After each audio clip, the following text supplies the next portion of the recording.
There are around 20,000 different species of insects in New Zealand. You might not know it, even if you live there, since many of them tend to tunnel underground or into wood, or live deep in the bush or high in the mountains. But they're there, and, thanks to New Zealand being isolated in the Pacific Ocean for millions of years, many of them are found nowhere else in the world. Among the numerous native New Zealand insects, one of the most striking species is one resembling a giant prickly grasshopper without wings.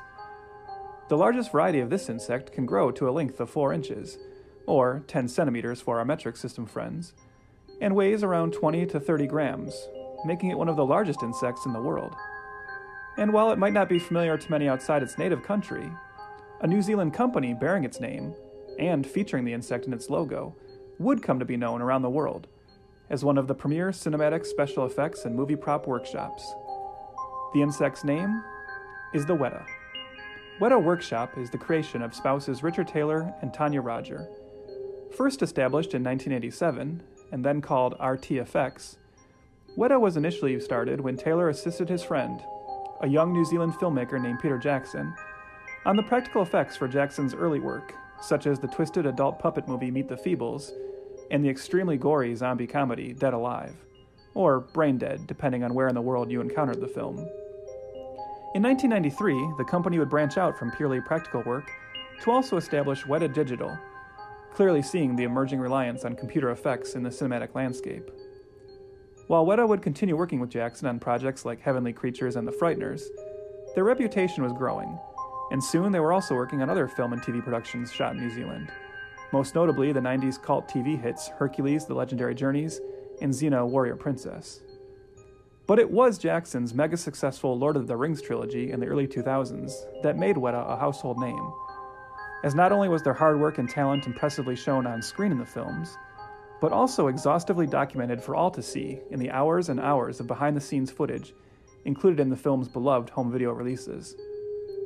With their groundbreaking work on the motion capture character Gollum, not to mention, well, just about every other amazing visual effect and prop in Lord of the Rings, for the first time ever, a special effects company seemed poised to rival or possibly even surpass George Lucas's Industrial Light and Magic, more commonly known as ILM, as the premier FX house for big-budget blockbuster fare. Sure enough, in the years to come, Weta's work would be seen in dozens of big-event films such as Hellboy, District 9, Avatar, Mad Max Fury Road, Blade Runner 2049, Thor Ragnarok, and the 2010s Planet of the Apes trilogy. Oh, and, of course, Peter Jackson's return to Middle-earth, the Hobbit trilogy. And it's still true that, as varied and impressive as their creative output has been throughout the last 2 decades, to many, Weta Workshop's name is still synonymous with Peter Jackson. A filmmaker and FX house collaboration/relationship every bit as recognized and etched in stone as Lucas and ILM. So of course, there was no question who would be tasked with the difficult and ambitious work of realizing the vision of Jackson when he decided to bring to the screen an epic, futuristic book series involving war between literal, moving, rolling cities. One can only imagine what Richard Taylor and Tana Roger might have thought all those years ago, working on silly puppets and gory beheadings for Jackson, and deciding to rename their company after a notable New Zealand insect, if they had been told that in nearly 30 years' time, they would be bringing to life a different kind of insect, a large, burrowing, mechanized, centipede-like city known as Scuttlebutt, in a massive budget blockbuster film. Hopefully, their reaction wouldn't have been to ask, well, the movie's going to be a big hit, right? The year is 2018, and Universal Pictures and Peter Jackson's Wingnut Films are ready to launch the next big sci-fi spectacular cinematic franchise with Mortal Engines.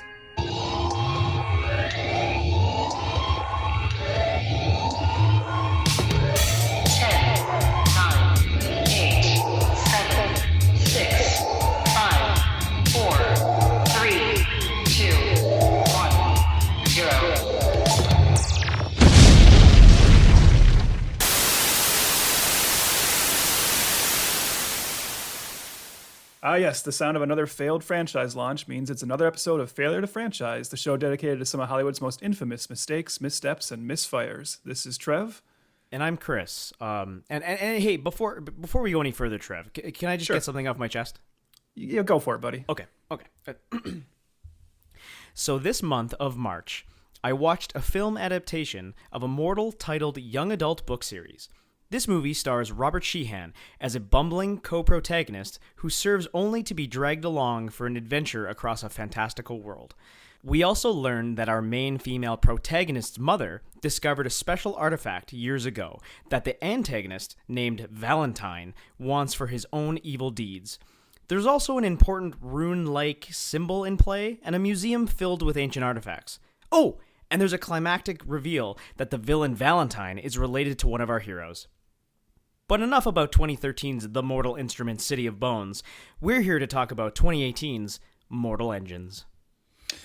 Yep. Yeah, I thought I was being punked watching this movie. Now Absolutely. we should give our listeners a little peek behind the curtain. Talk about how the sausage is made here. Yes. Because the truth is, we did not intend to have the connections be this in your face with these two films. We simply thought the idea of Mortal March was funny. We were talking about how we finally had to pull the Band-Aid off the YA adaptations and get to a couple of them. And we said, well, we'll just pick these two and call it Mortal March. And man, watching this film, I could not believe whenever me and you saw the exact same similarities, exact same connections, and I couldn't believe it. It started with me noticing, obviously, I before I even started the movie, I did a quick glance into the cast, just know what I was getting myself into. And I saw Robert Sheehan, and I was like, are you serious? Like, just a few years later, he did another Mortal movie? Yeah. Then I'm watching the film, and I hear the villain's name, and I'm like, what's that? Come again? And then, yeah, as you said, just more and more stuff kind of revealed itself as the film went along. And then when we got to that twist at the end, I just about like threw my hands up in the air and said, this is a joke, right? I'm being videotaped at this point. But yeah, so we are here to talk about another Mortal film in the YA world, and he just had a lot of similarities. Mm-hmm. But I mean, I'm glad we got that out of the way because they are two very different movies ultimately. I mean, in terms of style, and overall presentation, it is funny that there was those similarities, but I think we can just concentrate on this film as itself now. For sure. So why don't you tell her? Oh, go ahead. Sorry. Oh yeah, no. You know what? You I like when you set me up. Set me up. Okay, yeah, I was gonna say, why don't you tell our listeners a little bit about 2018's Mortal Engines? Excellent. Well, Trev. It is directed by Christian Rivers, actually directorial debut. It's written by Fran Walsh, Philippa Boyens, and Peter Jackson. I've heard of them. Yeah. Who the trio of the famed Lord of the Rings trilogy and Hobbit trilogy, the infamous Hobbit trilogy. Yeah. It's also based on the book by Philip Reeve. This is actually a 4-book series with actually a prequel series as well. So I think it's like 7 or 8 books total. Mm-hmm. The budget of Mortal Engines is $100 million. Domestically, it made $16 million, and worldwide, $84 million. Yeah, opening weekend of 7.5. That's domestically. That's staggering. Like this has got to be the most recent biggest bomb, right? Like of our I mean, I have seen. I'm sure you've come across this as well, Chris. This is going to be a fun one for us because I've seen some articles, and I don't know. This is always hard to quantify, but I've definitely seen a couple sources list this as the biggest box office bomb of all time. Right. I'm not sure that's provable, but I would say this is definitely in there. This has got to be in the top 10, and of recent memory, top 5 probably. And of recent memory. Yeah, this is a bad one. That's pretty, because you said the budget is $100 million, but that's just the production budget, right? So you add in everything with a promotion and everything with this, and we're looking at, in the realm of, I've seen estimates from 160 to 200 million. Yep. And then to only end up with 83.7 million. This, from what I've read, this cost the studio in the realm of $175 million. So why doesn't it have a sequel? There you go. But I think that's actually a more interesting conversation this time too. Beyond but we certainly want to talk about when something flops that hard, why? Especially coming from, as you said, filmmakers behind one of the most successful, beloved trilogies of all time. Mm-hmm. And there are a lot of things about this movie that I would say are ticking off boxes of, of a kind of blockbuster cinema that seems in vogue nowadays. So I think it's worth trying to figure out what happened here. But yeah, let's talk about it a little bit, because as you said, this is based on a book series. A book series not super recent, though. The first book was published back in 2001. This had a long time getting to the screen. But yeah, this was always going to be Peter Jackson. He definitely took an interest in this early on, and he purchased the rights to this fairly early on, correct? Yeah, actually, the property was sent to Philippa Boyens and Fran Walsh in around 2005. Boyan says here she got an email from, I think, Scholastic, or even Philip Reeve, actually. I think Philip Reeve was like really hawking his work out there. Yeah. But he said he had kind of written the books with like a movie in mind. He was like writing definitely very cinematically, and he was picturing this. I mean, the entire idea of the book series came to him from thinking about the image of a city on wheels. Yeah. So Pete actually, he emailed Philippa Boyens and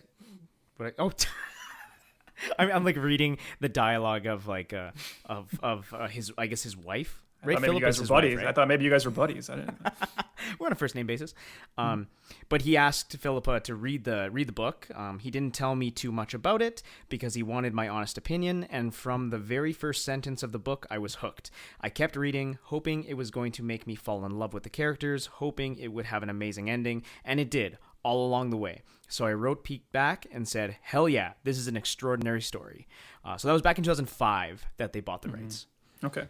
I wanted to swoop in really quick here and clarify something you just mentioned. You said that Philippa Boyens is Peter Jackson's wife, but it's actually Fran Walsh. I don't want you throwing these three into a throuple. You know, maybe they are. We don't, but I don't know. That's hearsay. I've heard a lot about these COVID bubbles and people moving in like together and stuff, and like just they're doing it, right? Mm-hmm. Okay. But yeah, it sounds like, you know, when they got this, I think they were perhaps thinking of it as a more immediate Lord of the Rings follow-up. Mm-hmm. But as sometimes happens, you know, this just took a long time to get going. And by the time we get to it, you know, they're no longer just, as we've mentioned, right? They're no longer just the Lord of the Rings crew. They are now the Lord of the Rings, King Kong, Lovely Bones, Hobbit crew by the time we get to this. And I think, you know, Peter Jackson is not the same man in, you know, the late 2010s that he was in 2005 when he got the rights to this. We see, all you have to do is look at pictures of him to see that. Filming the Hobbit series, for a lot of various reasons, took a lot out of him. If you're curious about why, I'd say there's plenty of articles and videos you can watch about that. And I just don't know that if he had the mindset to kind of jump back into a huge production like this. Mm-hmm. He definitely was involved. As you said, the three of them still, you know, ultimately wrote it and stayed involved throughout the entire process. But he saw this as an excellent opportunity to kind of promote one of his closest collaborators instead. Yeah, which Christian Rivers worked in the VFX realm with Weta and with King Kong primarily. He actually won the Oscar for Best Achievement in Visual Effects for King Kong. So this was one of those moments where Peter Jackson was like too busy to make the movie. Yep. So he wanted his buddy to make it so he could watch it. Yeah. And this happens a lot, right? Where someone works with someone for a long time and then they kind of, you know, keep working their way up the ranks. Because you said, I think Christian Rivers actually started his career with Peter Jackson as just a storyboard artist on Dead Alive. I call it Dead Alive. Oftentimes you'll see it listed as Brain Dead because that's what it's called in New Zealand. But yeah, so he was working with Peter Jackson even during like the low budget, gory horror movie days. Yeah. And he just stuck with them. Basically worked on every Peter Jackson project up to this point. And even he says he was kind of surprised to have Peter Jackson come to him and say, do you want to direct this? Because he had been, during the long development process, Christian Rivers had been working on this film as like a storyboard kind of artist and doing some VFX planning. And then suddenly Peter Jackson just said, hey, by the way, buddy, you're directing this. You know, he got that tap on the shoulders that you're moving up to the big leagues. But I kind of like when that happens, when that kind of the loyalty and that whole like Weta crew and that whole Peter Jackson kind of bubble that we talked about, or that we were talking about a different kind of bubble, but just that loyalty is nice to see, you know, saying, well, who should direct this? Oh, okay, I'll choose this guy who I personally think is ready. And I think that's got to be, you got to feel pretty confident when Peter Jackson is saying, I think you're ready to direct. You know, I would enter into something with a pretty good feeling if I had that kind of, that kind of backing. And we'll get into it obviously, but I actually, Christian Rivers, I don't think is the problem here. Yeah, I mean, I as I say that, I do think it's funny. Like I just said, like, well, that'd be nice to, you know, work for this guy for a long time in your life and then have him say, hey, you're ready to direct now. And then, by the way, he hands you this movie, which comes with a lot of baggage right off the bat. And we're going to get into that. And I agree. I mean, I don't know. This is one of those strange things. I think Christian Rivers did as well as he could. I kind of feel bad for him simply because I think in the eyes of most people, well, those people even remember this was a movie, and that's not a very large group. But this is definitely a movie that's thought of as a Peter Jackson movie, wouldn't you say?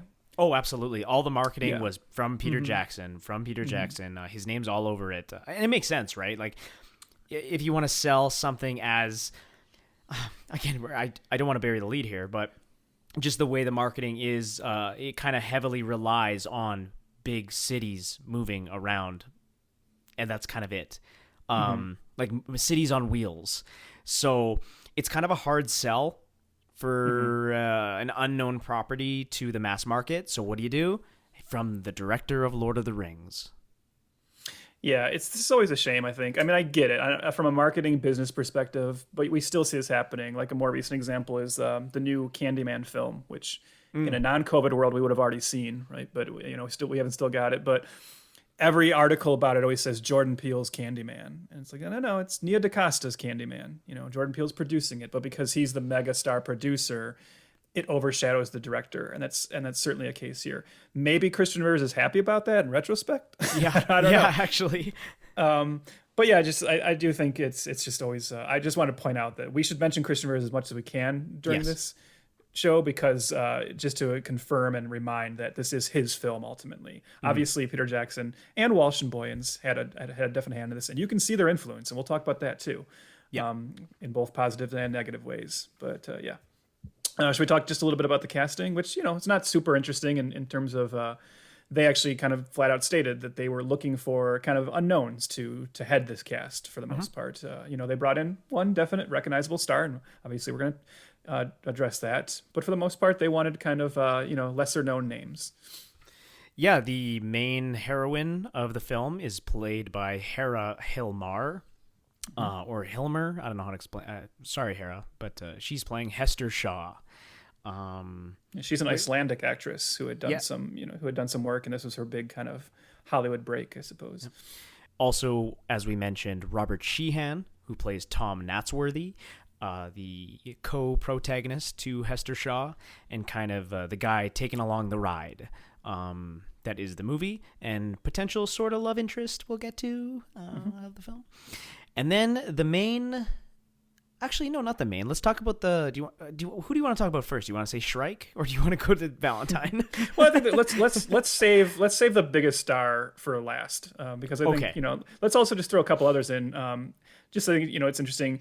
This is one of those things where you wonder, was this really the person they thought was the best actor for the case, or was it, this will increase our global box office, as Anna Fang, a pilot and warrior who ends up joining the film kind of in the second half of the movie.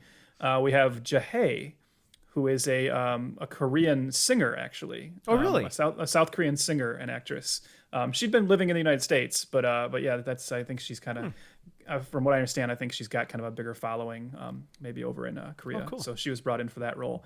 And then I also want to just briefly mention, just for fun little trivia, Leila George as Catherine Valentine, the daughter of the villain. Do you know who Leila George's father is, Chris? Boy George. I wish. But no, I'm going to tell you Leila George's full name. Okay. Because Leila George is her professional name. Her full name is Leila George D'Onofrio. Really? She is the daughter of Vincent D'Onofrio, and you would not look at her and guess that. Got her mother's looks. Her mother is an actress too, Greta Scacchi, but Okay. I'm not familiar with her. She's an Italian-Australian actress.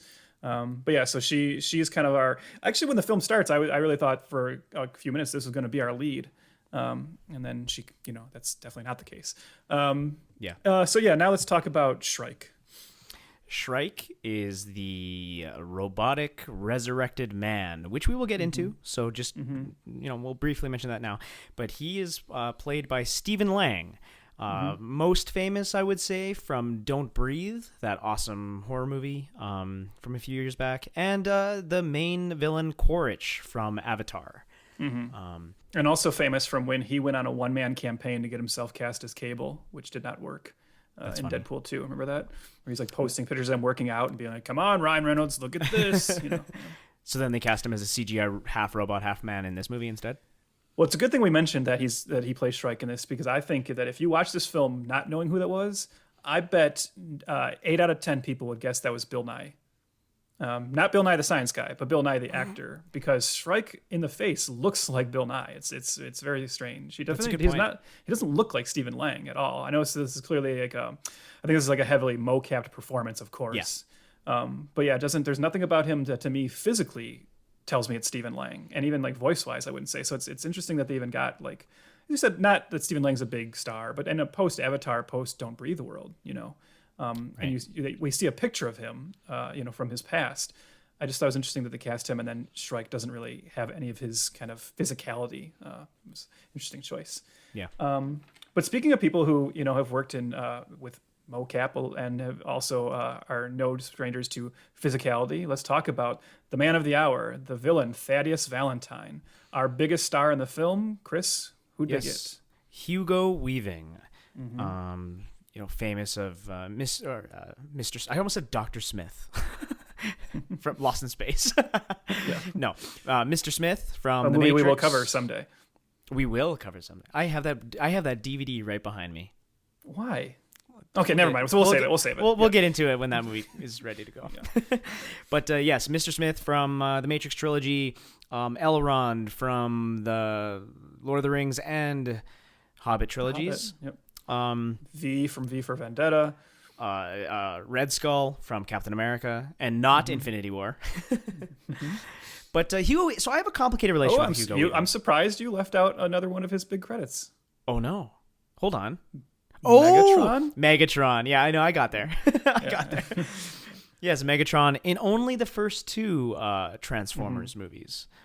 Which I want to stop here for a second and talk about Hugo Weaving. And I'm assuming that's what you want to do as well, right? Yeah. Because I think I heard you say you have complicated feelings, and I do too. So let's just talk about it. Okay, so Hugo Weaving, I think, is an incredible actor. Let's get that out of the way. I love that guy. Always excited to see him on screen. Right? Always. And his face, his voice, his cadence, his presence. He is a fucking movie star. In an interesting way, like not like a Tom Cruise way, but like a great character actor way. That you're just like, man, I love that Hugo Weaving's in this movie, and always a memorable character. Always somebody that like again very distinguishable. I'm such a huge fan of him, and recently in his career, in the last like 5 years or so. He's gotten kind of I don't want to say a big head. That's not what I mean. But he's strange about how he talks about the franchises that he's in. He's weirdly signs up for franchises and then shits on franchises and then also signs up for more franchises. And it's like this weird like he's all talk about being like a fucking like artiste, but then he's doing like a Super Bowl commercial as Mr. Smith. Yeah, it's strange because this definitely first started being. Did I say? First of all, you haven't corrected me. I've been saying Mr. Smith this whole time. It's Agent Smith. Am I an idiot? It is Agent Smith. Yeah, it is. Oh my god. I was gonna let you go because it's Mr. Anderson, Agent Smith. Jesus. Anyway, sorry, I'm so stupid. I know I am, but at least I'm aware. Maybe. Well, you know what? Maybe one of the ones in the Burly Brawl was Mr. Smith, and maybe another one was Dr. Smith. They all have different professions going through. One of them was a cardiologist. One of them was a gynecologist. Sorry, I'm working blue this time. Anyways, this definitely first started to come to a head in the wake of Captain America. Yes. Which is when he was very dismissive about the possibilities of Red Skull returning, and he kind of like shit on the process of making that film and talked about how he's like, I just have no more interest in making movies like this. I'm not very interested in doing these kind of big budget blockbuster films. But as you point out, that the funny thing is he follows that with The Hobbit and Mortal Engines, and you could argue that maybe that's just a loyalty to Peter Jackson. I also do wonder, is it the kind of thing where he really does feel that way, but he has to just take what work is offered to him, and he is in this world, in this film economy, right? In this maybe he's only getting offered these big kind of blockbuster films because that's what is that's where you go now if you want to make movies. But yeah, he's also. He was very dismissive about the Transformers film. That to me was a little more humorous. I always thought it was funny how he would just flat out admit, like, I don't even watch these movies. I just record my lines over the phone. It's not like the best attitude for someone to have in terms of like promoting the movies, but it never bothered me that much. It just seemed like a fun little quirk of his. But yeah, then when he was like so dismissive about Marvel, and that was strange because I mean, look, you're not legally obligated to like the Marvel films, but to take the role, cash the paycheck, and then be like, these are garbage. But then keep doing other movies in that same genre, in that same vein. It's not a great look. I wonder if you could sit down and have a more nuanced discussion with him. I bet maybe he can kind of verbalize this a little better because we're going off of all like the the sound bites from interviews and things like that. I want to think a little better of him and hope that he's not the dick that he sometimes seems like to me, because I do love him. I think he's awesome on screen. And so here's hoping he just, maybe it's that thing where like Daniel Craig always says that he hates the James Bond franchise after he finishes each one he makes. And that's just because he's exhausted by the end of making them. And then people are always like, oh my God, I can't believe he came back for another one. And then they make him justify that. And he always says, he's like, you asked me after I just spent 12 or 13 months filming one of these if I want to do another one. I just feel like, no, give me a couple of years, we'll see, right? Maybe it's that. Because I will say I don't feel like I've ever watched Hugo Weaving in a movie like this or in anything he's made, like post those comments, and felt like he's phoning it in.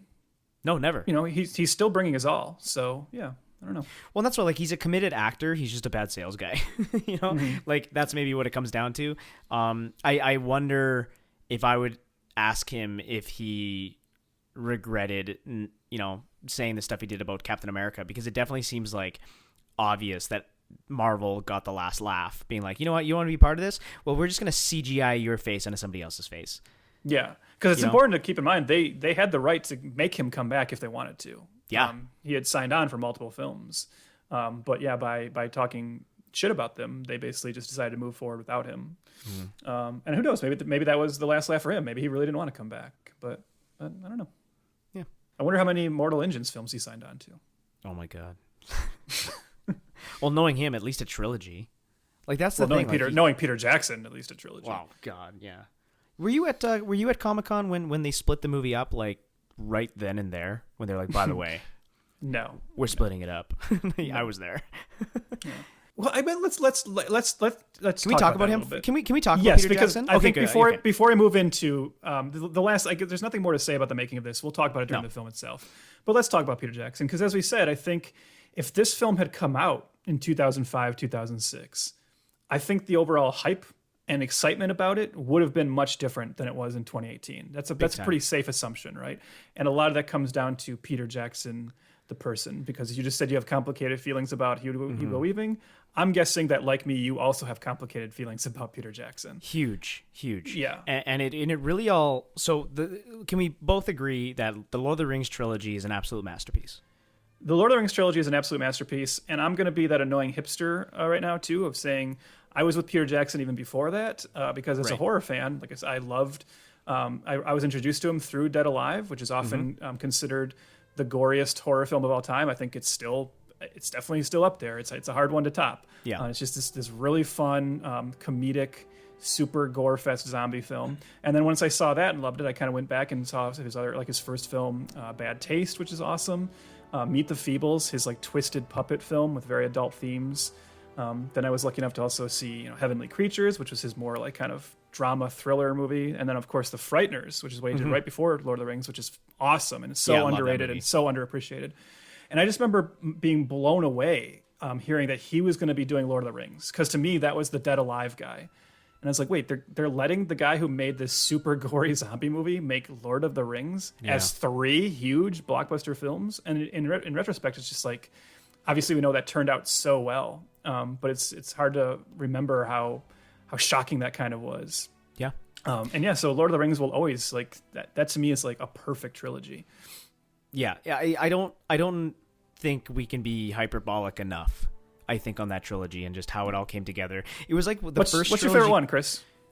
That's an interesting question, because, oh man, I'm a Two Towers guy. So okay, interesting. I love that choice. So it used to be, I used to always say Return of the King was my favorite one. And I don't care about the many endings. I don't care about any of that. I think it's great. I think it's totally like, I needed a breather throughout the entire, it just felt right, for me to kind of to like fade out and fade back in, and just give me many epilogues, I was okay with that. And it was just, it is really truly emotional for me, and I mean for the world, let's be honest. And I also think Sean Astin is the heart of that trilogy, and he should have been nominated for an Oscar, and he probably should have won. But fair enough. That is unbelievable that he was not nominated for Return of the King. Yeah, absolutely ridiculous. And especially when you realize, or when you through the behind the scenes, he filmed all the Mount Doom stuff before I think Fellowship was even released. All that stuff was done first, which is crazy. Anyway, so I used to say Return of the King. Now, years ago, I did. I like woke up one day and I was like, you know what? I'm just gonna watch Return of the King. And I don't know if you've ever done this before, but I just threw on the climax to the trilogy. Mm-hmm. Don't get me wrong, it's amazing. It's still a masterpiece. But I did not earn those 4 hours at all. Mm-hmm. You almost like really truly need to earn it. So I would probably say Fellowship is the best one movie. Yeah, I actually think that's become more of the commonplace. Yes. From what I've seen, I think that's more like everyone, or not everyone, but I think the majority of people fall into that. Yeah. But Two Towers has Helm's Deep. Yep, that's where I'm coming from. Helm's Deep is quite possibly the greatest action sequence ever put to film. If I want to get myself pumped up or something, even just the entire like build up to Helm's Deep, watching them get ready for it. I mean, it gives me the feels every time. Dude, the trailer to the Two Towers is even iconic with Lux Eterna playing with that like incredible orchestral remix of it. Like, oh man, what a great trilogy. Anyway, so that's for our Rings cast. But Peter Jackson, brilliant. And then so he follows up Lord of the Rings with King Kong. Mm-hmm. Now, I'm gonna go, but hold on. Okay. No, because I'm gonna go on a limb here. Yeah. So when I saw it, I'm a little younger than you, about 37 years younger, and so I saw maybe a different mindset, but it was coming off of the hype of Return of the King. Mm-hmm. I do remember absolutely fucking loving King Kong when I saw it in theaters. I adored it. When it was done, me and my brother looked at each other and we're like, that's like our favorite movie. Like, it was like one of those types of moments. Like, we just loved it so much. Upon rewatch, that movie's maybe 3 hours too long. Yeah, that's where the cracks in his armor start to show. But I will say, I mean, I'm with you. I mean, I saw it in the theater and was really taken with it. Awesome. It's definitely a film that the more and more you revisit it, the more you're like, whoo. And this is where this becomes a problem for Peter Jackson. Yep. In that, in the wake of Lord of the Rings, suddenly he could do whatever he wanted. He could make movies as long as he wanted. He could put in everything that he thought of. Mm-hmm. And King Kong is a movie that's only, it's asking to be 2 hours at most. Maybe just a little over 2 hours. And the fact that it was 3 hours and then there's even an even longer cut in the home video release, it doesn't justify that running time. No. And it's exhausting. And it's too bad because there is great stuff in there. I mean, obviously Kong himself, the Andy Serkis performance, and just the look of him is awesome.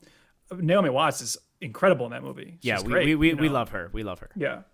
We stan Naomi Watts. Yeah. I quite like Jack Black in it. So I think there's things that are very, very strong. There's other things that don't work quite as well. I don't think Adrian Brody is not the most compelling hero. That was an odd choice. Yeah. But yeah, so that's like a complicated film because I think it's a good movie. But it's a movie that you can tell should be great, and unfortunately, its indulgence get the better of it.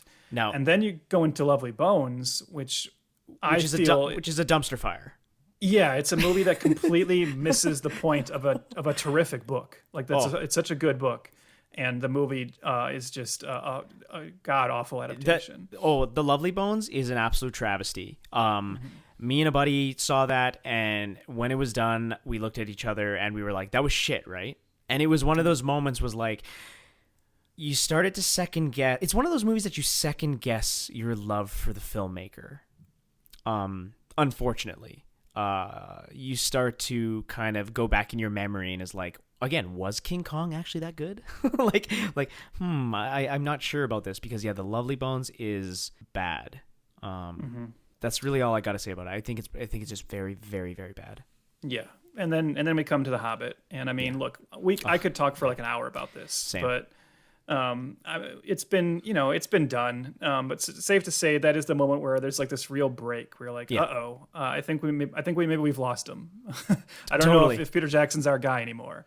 And I hate saying that, and I feel like I think you're with me on this, Chris. Like anytime like this happens with an actor or a filmmaker we like, where they kind of get on this like run of, oh God, what's happening? I'm always hoping for a comeback. Yeah, nothing would make me happier than for Peter Jackson to make a new film and just be blown away by it again and say, "Oh, okay, good. It got that was a long hiccup." And it'd be. I haven't seen the World War I documentary he made. I've heard that's really, really good. That is fantastic. It's very, very good. Yeah. I've heard it's awesome. So maybe that's. I mean, I know it's a documentary, but still, there was some creativity from him in that. We don't really know what his next actual project is. He's someone who kind of, you hear a lot of things. I think he gets attached to a lot of properties. But I would just love for him to go back and make another like down and dirty. I really do think. I think he should go back and do like another down and dirty horror film, just to, like the way Peter Jackson, the way that Sam Raimi did Drag Me to Hell after coming away from the Spider-Man trilogy. Sometimes you just need to go back to your roots a little bit and get those juices flowing. But let's no more talking about Peter Jackson's juices. Instead, let's talk about what we're here to talk about. Let's take a look at the Mortal Engines. My favorite is you adding the. Oh, did I? You did. Mortal Engines. What is that? That is London. 60 minutes is all it took to bring humanity to the very brink of extinction. Mankind mobilized.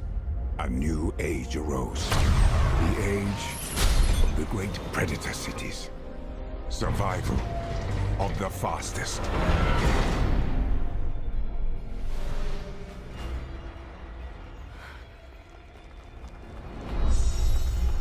Hey! Watch out! Valentine.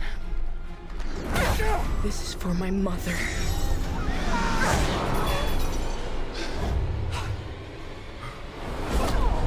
Stop her!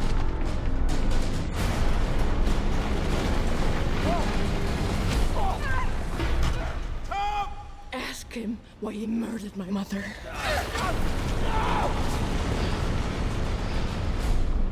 I'm sorry you had to head out. As to Shaw, she won't stop until I'm dead. Unless you kill her first. I want them found!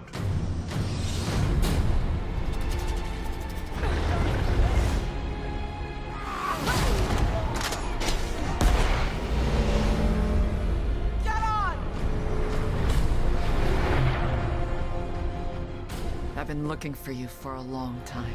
Your mother, she said she had found something dangerous.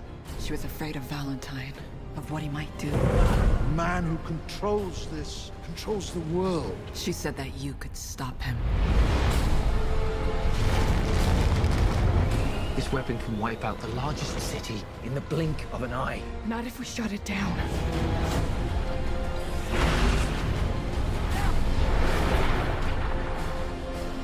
Nothing can stand in the face of this. We have to stop London before it destroys us.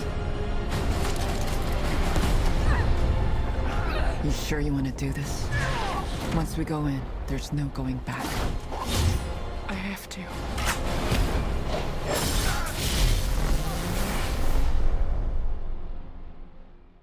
Following a cataclysmic conflict known as the 60-Minute War, the remnants of humanity regroup and form mobile cities called traction cities. Under a philosophy known as municipal Darwinism, larger predator cities hunt and absorb smaller settlements in the Great Hunting Ground, which includes Great Britain and continental Europe. Tom Natsworthy, who hails from the lower tier of the Great Traction City of London, finds himself fighting for his own survival after he encounters the dangerous female fugitive Hester Shaw. Two opposites, whose paths should have never crossed, forge an unlikely alliance that is destined to change the course of the future. Yeah. Just as was the case when you summarized Moral Instruments, I think there's a lot more to be said about the plot of this, because you can't help... if you tried to really just summarize this film, we'd be here for a long time. Mm-hmm. There's a lot of stuff going on in this movie. Do you want me to start with my general thoughts? Sure. Okay, so I know you had seen this before, but this was a first time watch for me. Mm-hmm. And I'm curious, because you've already said a couple things that has me wondering. I kind of wonder if this is going to be like this interesting flop and reversal of our last episode. Because what I'll say is, I can't come in with a strong defense of this film, but I did not hate this movie. I think there's quite a bit to enjoy in this. I think it is a movie that the longer you stick with it, the more its problems start to take a hold and weigh it down. I think I was really into this film for about half an hour. At about the hour mark, I was still liking it, but starting to get a little concerned. About an hour and a half in, I was like, oh no.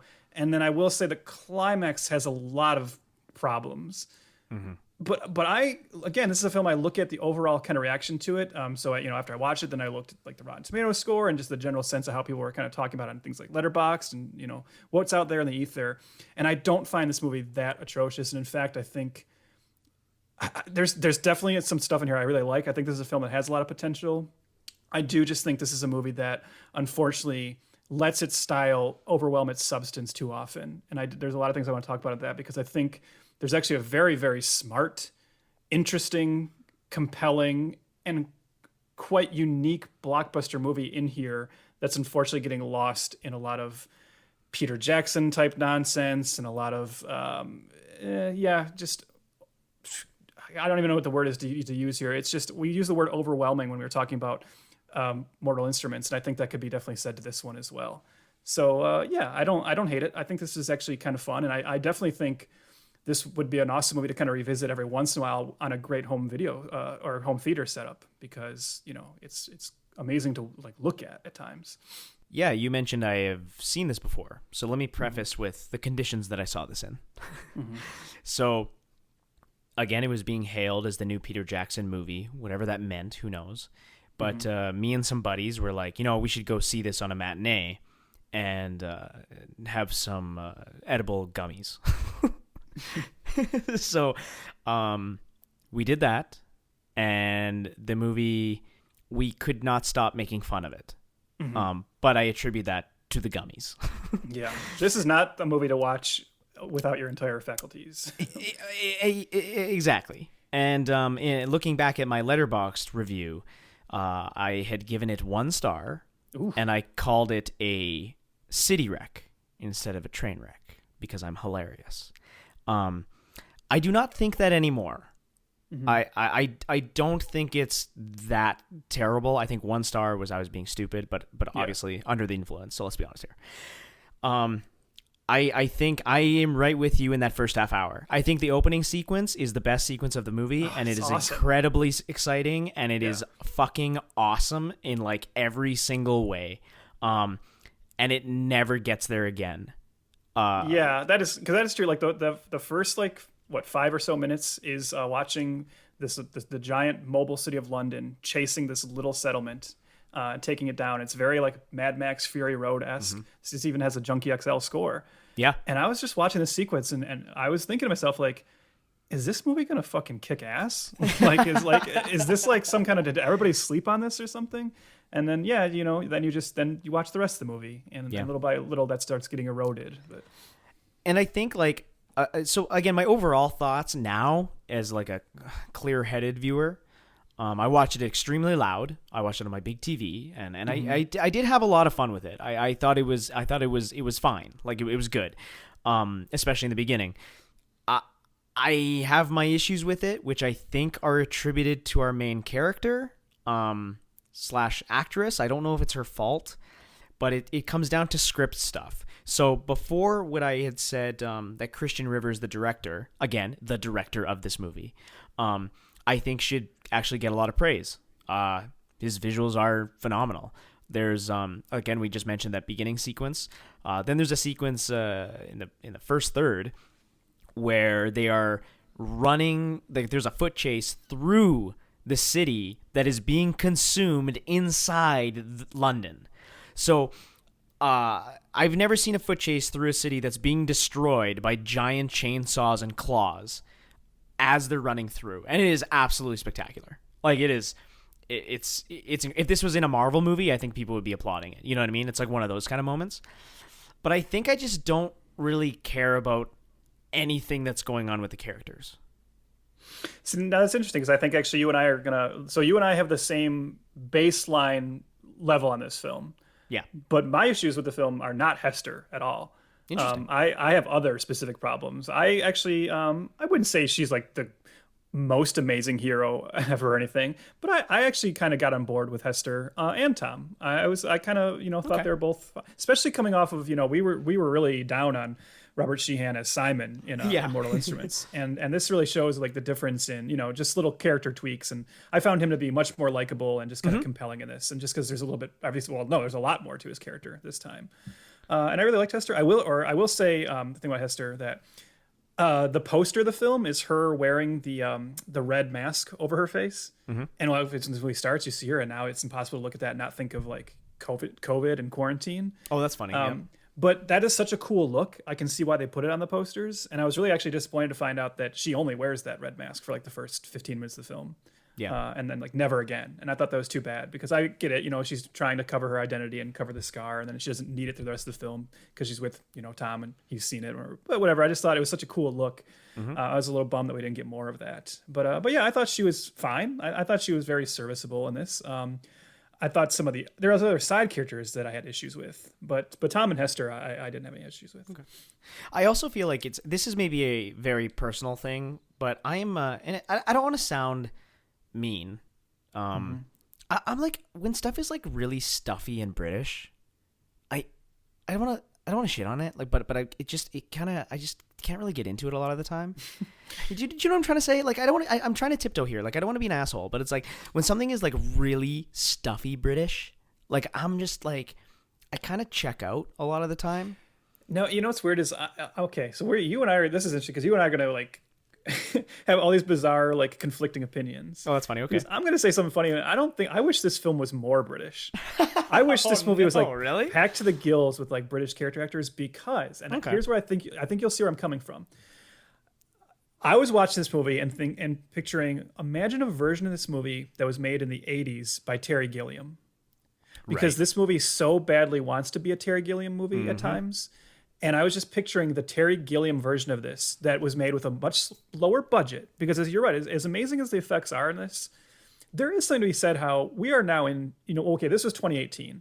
By 2018, you can't really wow us with CGI anymore. That day is done to a certain degree. And I think I often see people talk about how they're so bored with, this just came up again with the discussion of the finale of WandaVision. And people talking about, well, okay, WandaVision was good and everything, but then it just comes to this like superhero battle. We've seen it 100 times before. And I kind of get that because whenever people talk about how they're bored with the action at the end of Marvel films, it's because it is all the same to us. There's nothing that we haven't seen before in that regard. And I just think this is why I'm not a huge fan of like the newer American Godzilla movies, because I think kaiju fights that are completely CGI aren't as compelling to me as the artistry of the man in suit approach. And I was thinking of like this compared to Brazil, which obviously this has a lot of kind of visual similarities to Brazil, the great Terry Gilliam movie. And I was thinking, just imagine if so much more of this was practical. Imagine if they had built miniatures of the cities, right? Of the rolling cities and actually filmed that. Would it look a little corny? Yeah. But would it also look awesome? And would I love it even more? Yes. And then also imagine if everybody in this was like one of those just like super distinctive British character actors, and the British sense of humor and satire was in this so much more, because that's what this movie is also. A big thing this movie is missing is more satire. I noticed moments. There's a moment when London absorbs the small town at the beginning, and then they're kind of like checking everyone in, because what it is, I thought when they absorbed the town, I was like, oh my God, they just killed everybody. And then I didn't realize that's not what happens. They absorb the city, but then they basically offer everyone employment there. They say like, okay, we've brought you in now. You are going to be put to work and you get to live here. Mm-hmm. And then there's this amazing, I don't know if you caught it, Chris, there's this moment, and it's clearly ADR, where you hear a voice on a loudspeaker say, children may be temporarily separated from their parents. Yeah. And I was just thinking, oh, this movie was made in 2017 for like 2018 release. Yep. This is definitely them speaking to the Trump administration. 1,000%. And then there's things like that throughout, right? Like the little, there's a little key that Hester has that stops the basically nuclear weapons at the end. And this program's called Medusa, but the key is split in half, and her half just says USA. And it's like all these small little things, and I just think like the movie never commits to that in a way that would have made it more interesting. I wish there was like much more satire in this, because it's like hinted at. Yep. And that gets to like larger issues I have with the movie in general in terms of theme and what this movie's trying to say. But I'll talk more about that as we move forward. But you're right. Like there's even a moment. There's two moments in the artifact museum where they're like, oh, the statues of the American deities, and they're actually minions from DreamWorks Animation, or not? No, sorry, Universal Animation, not DreamWorks. And I guess in the book, they were like Mickey or something. Like it was like a Disney product that was the statues of the American deities. And then there's also a part in the museum artifacts that say, the Screen Age, and they're showing artifacts from the Screen Age, like the Iron Age or this, and it's like a bunch of iPhones and shit, you know, and they're just like, yeah, rumor is they even lost the ability to read and write, and I like all that stuff. Again, the first half hour is awesome. Like I think the first half hour is great for that, but I really do agree with you that it stops and kind of dead in its tracks. Yeah, it stops. It oddly doesn't seem to have like the willingness or the guts to really dive into the thematics of what this movie is trying and wants to say. And this actually made me, unlike the last one we watched, this actually made me want to go read the books. Oh, cool. I feel like the books might be better at this because I just want to read you something. I want to read you Peter Jackson talking about why he was first excited about the idea of the mortal engines. Okay? Yeah. He says, society has rebuilt a semblance of what it used to be, except the cities are now actually moving. They are huge traction cities. London is over a mile long, and they chase and hunt smaller cities across this landscape called the Great Hunting Ground, which is essentially Europe. So then he goes on to talk about this idea of municipal Darwinism, which I talk about a lot in the films. In the film, and he says, in its simplest form, the biggest cities eat the smaller ones. The smaller cities eat the smaller towns, and the smaller towns eat the tiny little towns. They see that as a very natural evolution. When we join this story, this has been going on for over 1,000 years, so it is very established. The trouble with municipal Darwinism is that there is a limit to it. Eventually, the big cities eat so many of the smaller cities that there are none left, so they have to turn on each other or find something else to hunt. And I read that and I think, oh man, that sounds like an incredible movie because you are talking, there's this symbology, right? And this thematic symbolism of what is really happening in the world with Walmart coming into a town and putting all the small businesses out of business. Totally. And the idea of how just over time cities have grown and what we've done to the environment. And yes, this loss of smaller, towns and how they've, we see these just dead towns all over the country. That's what this movie wants to talk about, but it doesn't, right? The idea is right there. You are showing large cities absorbing smaller cities, but maybe because it's a blockbuster film and it feels like it can't really get into that, it ultimately just reverts to, but this is just an adventure movie. Totally. And we're not really gonna get into the thematic idea of that. We're just gonna watch these two young, attractive people being chased by a killer robot. And that's what bummed me out about this. I think there's so much potential in this to actually be very, very smart. And it always chickens out and goes for the obvious, more easy action movie, scenes instead. You're right, and it chickens out while also just kind of piecemealing a bunch of stuff that worked before for this type of fantastical blockbuster. I actually have a quote here from Christian Rivers, the director, who says, "I drew a triangle on a piece of paper, and the 3 points of the triangle were Star Wars, Harry Potter, and Mad Max.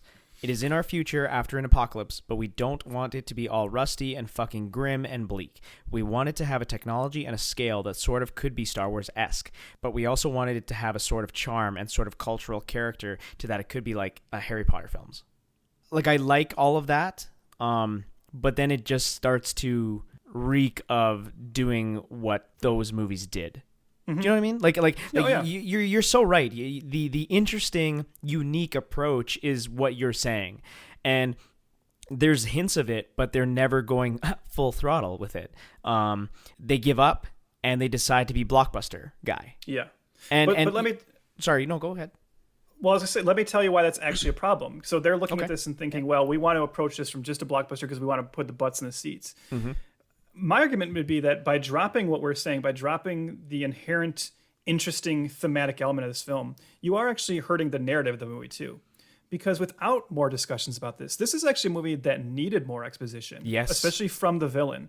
This is a movie that needed a bunch of speeches from Thaddeus Valentine, the villain played by Hugo Weaving, because Hugo Weaving is doing his best in this. I mean, he's being his Hugo Weaving self. He's pretty entertaining. But I don't know what his motivation is in this movie at all. So we know that he's the second in command in London. He wants to take over London. He basically wants to get his hand on the same weapons that were used in the 60-minute war. And by the way, that's a great idea too. The idea of a 60-minute war that just destroyed the Earth. I love that idea. Yeah. He wants to get his hands on that same technology and use it to finally take down the anti-tractionist cities, which we learn other cities in Asia. So Asia has formed this entire anti-tractionist community. And it's behind a giant wall. And this area is called Shangao. And they talk about how like there's always been this like uneasy, the anti-tractionist and the tractionist cities don't like each other, but we don't really know why. I think there's like one little line about like, the lack of resources in the world. Okay, tell me more about that. Why exactly don't these cities get along? Why can't the tractionist cities every once in a while go like dock over there, get some supplies, and then go back out, right? Tell me a little bit more about that. Why does Thaddeus Valentine hate that area so much? Why does he want to take that wall down? Why is he obsessed with destroying them? What does he hope to gain from that? The movie never tells us any of this. Instead, they just go, he's the bad guy. Yeah. He's the bad guy because he wants to blow up this city and kill a bunch of people. Okay. I never felt connected to it, and I was actually quite confused at times what his motivation were. So he needed a series of speeches to give his philosophy, to give his viewpoint, and even maybe make you have him give the kind of speeches where a couple times during the movie you go like, is he right? Like challenge us a little bit. The Thanos did nothing wrong speech. Yeah, absolutely, and that's why like I think when I mentioned Hester Shaw just kind of being meh to me, I think. What I mean by that, and I hate to pinpoint it just on her, that now that you're talking about it, it seems like everybody is underserved by the script, and it becomes the bombastic blockbuster that we need. We just need so much more. I actually wrote in my notes that this feels like the finale to a trilogy. And I needed to know more, like, why are these cities roaming? Why was this the answer? What, like, I love it. I love the idea of it. It's so cool. It looks great. And I love municipal Darwinism is like just a cool term, and it means so much. But like, why did this happen? So like the world is destroyed, but why? Who decided in London, guys, let's put wheels on this bitch? What happened? Like, what led us to this point? So you're right about the exposition, but I actually, again, I believe that there should be another movie. Like, I think this is either the sequel or the finale to a trilogy. And I mean, like, the good news there is, unlike Mortal Instruments, right? This movie gives you a climax and an ending, right? So you can just watch this movie and have a full story. But you're right that what's missing is like the answers to a lot of these questions develop. Because you're right, because I was thinking that too. That's one of the things I did mention. But this whole idea of roaming cities, the movie's just like, well, you're going to like it because it's cool looking. Yeah. And they're kind of right. But the world doesn't look apocalyptic enough to say, why wouldn't these cities just like fucking put down anchor and say we can just stay in one place? Yeah. It doesn't. We don't hear anything about like radiation anywhere. That's never told to us. In fact, the environments they're driving through look very green and lush and beautiful. I don't see why London couldn't just say, okay, we're going to be here now. And then we'll keep in the city, but then we'll go out and farm, in the lands around us. It never tells us that. No. When we get to the end, they try to add in this little bit of moral complexity with the leader of Shangao talking about how many tractionist cities have tried to attack them in the past, and they've always had to take them down, and him talking about how he wishes there was like a peaceful solution. And again, I'm just wondering, like, okay, well, why wasn't there? Like, and how am I supposed to feel about Shangao now, knowing that they did destroy a bunch of these cities? And as we learn in this film, not everyone in London is evil, right? Like, the people in London want nothing to do with this war. So, okay, now you're establishing there's still these wars going on where so many innocents are losing their life. The movie doesn't take the time to tackle that. Yeah, it's just like, and then this needed to be a TV show or something. Yeah, and we're gonna get into totally. That's a huge thesis, and I think what we're gonna get on to at the end of this episode for sure. And I was about to mention the aerial city. Like, what the fuck is that? Like, I mean, it looks awesome. It's cool, but like, what the fuck? So hold on a second. Like, we can all fly now, and we can just build aerial cities as well. But mind you, with incredibly huge design flaws, one spark can fuck that bitch right up. So that's an issue. So probably stay on the ground. But again, like, what led to that? Is there multiple aerial cities? Are they all over the place? Are there water cities? Like, what's going on here? And I think it's just like, are there boat cities? There's a lot of world here, but the world building is very poorly constructed on the script level, honestly. Another place where that comes into play is like an obvious problem from that is, again, consider this as a TV show and you could build this world out so much more. Shangao, this city I'm talking about, or the community I'm talking about, this collection of cities behind this wall in Asia, we are not introduced to them until a point where there's only half an hour left to go in the film. Yeah. And that's where our climax happens, and we're supposed to feel very worried about the people of Shangao and hope that Thaddeus Valentine doesn't take down this wall and get London in there. But you haven't showed me this city or any of these characters until now. in a TV show, you could have kept cutting back to you could have created a character or had a singular character that lives in Shanghai, and then kept going back there. And then when you get to the climax, we're worried about that character, and we're seeing what they're doing while the bombs are raining down on the wall, and London is trying to get in. Without that, I have no connection to it. There's also the Ariel City, right? The Ariel City gets involved. They're trying to help Hester and Tom stop the war. They flat out I had to laugh at this. I bet you did too, Chris.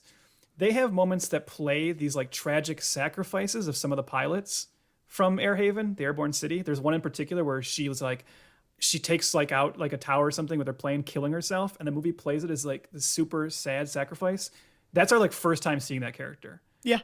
I don't care that person just sacrificed himself. I don't know who it is. That's not a character I've been with this whole film. So yeah, it's just not developed as much as it needs to be for the emotional beats to land and for the thematics to land. Mm-hmm. And it's forgotten for spectacle. You're mentioning the climactic battle. It's just Star Wars at the end. It truly is a bunch of a ragtag team of Rogue Squadron, basically flying into the Death Star to blow it up. And this time there's just no Luke. There's no Han. There's no Porkins. Every movie needs a Porkins. I know, justice for Porkins. Even the Medusa weapon itself, the Death Star itself, I'm still very unaware of what it does. Like, I mean, is it devastating? Sure. But like, kinda. You know what I mean? Like it kind of blows up the wall, kinda. Because they sell it as like, this is the thing, right? This is the thing that the reason the 60-minute war was only 60 minutes. This thing, we're told, weapons like this were so powerful that they broke up the continents and like reformed the overall like land masses of Earth. Mm-hmm. And then you said, like, when this thing first goes off, it makes a small hole in the wall. Yeah. I was like, oh, that's not as like intense as I expected it to be. I don't know if it's supposed to be the idea that we're seeing it. It's like it's not fully powered up yet or what. But again, that's because the movie's not telling us. Yeah. It had to recharge for a second shot too. It's like, what's going on here? And then speaking of that idea of like having to quickly rush through this stuff and just hitting like the Cliff Notes or Spark Notes version of it. Again, thinking of thematics here. There's a moment I know it sounds like a tangent, but there's a moment in the first Hunger Games movie, which I love because and this is the reason I always maintain, I know a lot of people think the second Hunger Games movie is the best. I still think the first one is like far and away the best one. And I think it's the only one that takes time every once in a while for these little beats like this. It's when Hamish is at the Capitol and he looks over and he sees two little kids from the Capitol playing like they are contestants in the Hunger Games with like toy swords and killing each other. And you can see the look on his face like, oh my God, I can't believe we've made this entertainment. And these kids are playing, but this is about people's lives, right? I love that moment. It's just a beautiful little moment in the first Hunger Games movie. I bring that up because there's a moment in the very beginning of this, during that first awesome chase scene we were talking about, where when London is like chasing down this little town, this little community, and they shoot over their harpoons and hook it and start pulling it in, you cut to all the citizens of London watching, like behind railings on the top of London, and they're cheering. Mm-hmm. They're like cheering the destruction of this small city. Then later at the climax of the film, when Thaddeus announces to London that he's got this new super weapon and he's decided to finally take the war to Shanghai, take down that wall and get in there, everyone in London goes nuts. They start cheering. And it's like, oh my God, so we're seeing this populace, they're being driven into like cheering for destruction and the destruction of smaller communities and the destruction of other cities. And then the moment the weapon starts powering up, one of the citizens, played by the great Colin Salmon, who I love, he like looks at it and he goes like, oh my God, what have we done? And you're like, wait, what? Why that turn? Like you were happy until you saw the actual bomb. And then like instantly we're supposed to just believe that all these citizens who are fine with it up until this moment, they've just actually, now that they see the reality of it, they go like, oh wait, no, actually we don't like this. And that's so we can have the little happy ending at the end where, saying like, oh, look at all the two communities coming together. But it doesn't, I don't know, it doesn't land for me because it's just so underdeveloped. It's funny because in a world back in 2017, 2018 when they were making this, maybe I would believe when people see the horrors of a political decision or whatnot and being like, oh my God, we need to change course immediately. Mm-hmm. I think that's been proven otherwise nowadays, that I think it doesn't fucking matter what people see. And maybe they will just change on the dime. Like, you know what I mean? Like, do you know what I'm trying to get at here? It's like... Yeah. It's like maybe back then they were like hopeful that people, once they see the horrors, they would change their mind immediately. But I think history is showing us right now, actually present day history is showing us right now that that's not really the case. Well, that's what I'm saying. This movie's often resorting to a kind of cinematic shorthand that they just accept us to go along with because it's worked in so many movies in the past. And that's getting what I'm talking about, right? Saying like, oh, if we just show like the one citizen who he spent some time with through this movie, so that's the Colin Salmon character, and if he speaks to it that this is bad, then we've done the work, and the audience will go, Sure. okay, well now these people get it. But in a deeper version of this film, you would sell that so much more, and you'd show like the horrors of war. And this is ultimately a big problem with this film, is a problem that Hollywood has in general. I think of this as, another example of this in a movie I like way more is Rambo, the fourth Rambo movie, right? I'm getting somewhere, trust me. No, and I'm with you here. I know where you're going. This is a thing in Hollywood movies. So often, a movie wants to have this strong anti-war stance. This is clearly an anti-war film. It's talking about the horrors of war. The idea of the 60-minute war is kind of trying to serve as a warning about where we're heading. It's talking about how, for Earth to live, actually, everybody, these diverse communities should figure out how to live together. At the same time, it wants to thrill us with sequences of war. Yes. And it knows how fun and exciting war is on screen. So it wants to have it both ways. And that's always been an issue with films like this, where, not specifically with, like the bigger blockbuster ones, they can't afford, because they're trying to be, for a quadrant or whatever, they can't afford to really get into the nitty gritty and show the carnage of war and how the citizens are being affected in a major way. And that's what this movie needs. And I know it wouldn't have made the movie any more successful. It might have been an even bigger bomb. But I think you and I would be like, wow, this is a movie that's going to build this like amazing cult following because it's doing something so intelligent. But it's ultimately not, unfortunately. Yeah, like the down and dirty war film for Star Wars was Rogue One. You know what I mean? And that's still pretty, tame. And that ends with a sequence where all the fans cheer the villain as he massacres a hallway full of rebels who are our hero characters. That's funny. You're so right. That's so funny. That's Hollywood. Yeah, you're right. Yeah. Fuck. Okay, so because I eventually want to get into the stuff I like, can I just briefly talk about what my biggest problem with the movie is? Because I wonder how you feel about this. Sure. Okay, so to me, the biggest failing of this film, and an element that I feel like could be entirely removed from the movie, and it wouldn't sacrifice anything, and in fact, I would like the movie more because it would just chug along a little quicker, is Shrike. Yeah. Shrike sucks. Yeah. He is so pointless. First of all, I don't understand why in a movie that is this visually amazing, Shrike kind of looks like garbage. Like, he's not a very great effect even. Like, he never looks real to me. I don't know. It was very surprising, especially coming from Weta, who are kind of obviously the masters of this. I feel like I was always underwhelmed by the look of Shrike. So Shrike is what we mentioned before. He's a resurrected man. They're called stalkers.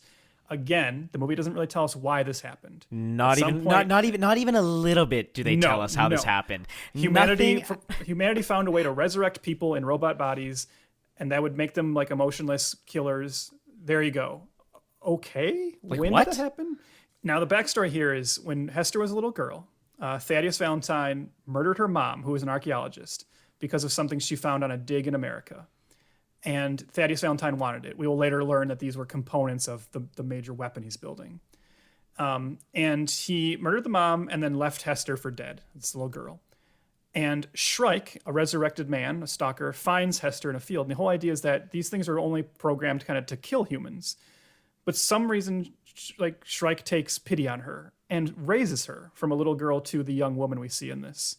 And we get this whole, like, elaborate backstory where we see that, like, they live together in these, like, tunnels underground. She actually kind of quite liked him as a father figure. They started to have this real connection. And then but she was always sad because her mom had died. She'd seen it. Thaddeus had cut up her face on his way out. She's got these scars to remind her. And Shrike hates seeing her sad. And he tells her, well, here's what I'll do. I've made a robot body for you. I'm going to make you into a resurrected woman, I guess, to be my companion. And you'll retain your memories, you'll retain who you are, but you won't have any emotions anymore. And she actually agrees. She's going to go along with it until London comes close enough for her to say, like, wait, I can go get revenge on Valentine. And so she leaves, and that sends Shrike off the deep end. Mm-hmm. And he comes looking for her, and he wants to kill her because he's mad that she broke her promise. Okay, that's even kind of weird. I was like, wait, why? Yeah, like, it makes no that's sense. his mission. But what I couldn't stand is, I'm just going to spoil the movie because whatever, we're doing anyways. Shrike eventually, finds them in the aerial city, attacks the aerial city, gets injured, and but he's about to like kill her. Or no, sorry, he's about to kill Tom. And she stops him because at this point her and Tom have been together for days now. And she stops him and says, you can't kill Tom. And Shrike is like, you love him? And somehow that like... I know. Kills Shrike. Like he like collapses and starts dying. And then like basically he says like, you don't worry about the promise anymore. And then she starts crying. She's like, no, Shrike. And it's like, wait, what? Yeah, like, it's so manipulative too, because the movie does no work. Mm-hmm. Zero effort for you to give a shit about this Shrike-Hester relationship, which is kind of like new to you anyway, and it again doesn't make sense, never explained.